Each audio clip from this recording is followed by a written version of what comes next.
കാര്യം ഞാൻ പറയാം. നമ്മൾ ഇപ്പോൾ KSU പ്രസിഡന്റ് പറഞ്ഞ അഭിപ്രായങ്ങളൊക്കെ ഒരുപാട് ആളുകളുടെ മനസ്സിലുള്ള അഭിപ്രായങ്ങൾ തന്നെയാണ്. പക്ഷേ ഈ കാര്യത്തിൽ ഒരു രാഷ്ട്രീയ പ്രസ്ഥാനം ജനങ്ങളുടെ മുമ്പിൽ മാനിഫെസ്റ്റോ വെച്ചുകൊണ്ട് അല്ലെങ്കിൽ പ്രകടന പത്രിക അവതരിപ്പിച്ചുകൊണ്ട് ജനങ്ങൾ ആ വിശ്വാസമർപ്പിച്ച് വോട്ട് നേടി അധികാരത്തിൽ വന്നാൽ when somebody become A chief minister or A minister of A state അദ്ദേഹത്തിൻ്റെ ചുമതലകൾ എൻറ്റയർലി ഡിഫറൻ്റാണ്.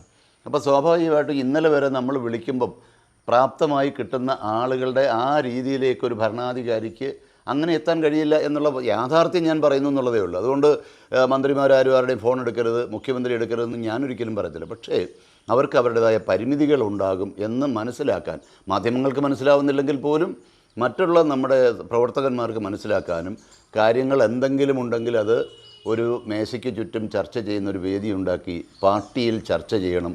പാർട്ടിയിൽ ചർച്ച ചെയ്യുമ്പോൾ പാർട്ടിയിലെ ചർച്ച കേൾക്കാൻ ഭരണാധികാരികളും തയ്യാറാകണം എന്നുള്ളത് മാത്രമാണ് അലോഷ്യസിൻ്റെ ആ അഭിപ്രായങ്ങൾ. അദ്ദേഹത്തിൻ്റെ വിഷമത്തിനോട് ചേർന്ന് നിന്നുകൊണ്ട് തന്നെ കുറച്ച് ഉത്തരവാദിത്വത്തോടു കൂടി നമ്മൾ പെരുമാറേണ്ടതാണ്. ഇപ്പം ഞങ്ങളൊക്കെ പ്രതികരിക്കുന്നത് നിങ്ങളൊക്കെ കാണാറുണ്ട്.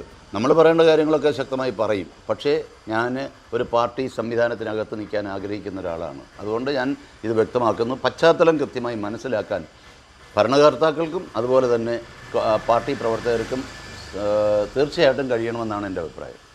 ഏറ്റവും പുതിയ വാർത്തകളും വിശേഷങ്ങളും വിരൽത്തുമ്പിലറിയാൻ സീ മലയാളം ന്യൂസ് എല്ലാ ഡിജിറ്റൽ പ്ലാറ്റ്ഫോമുകളിലും ലഭ്യം.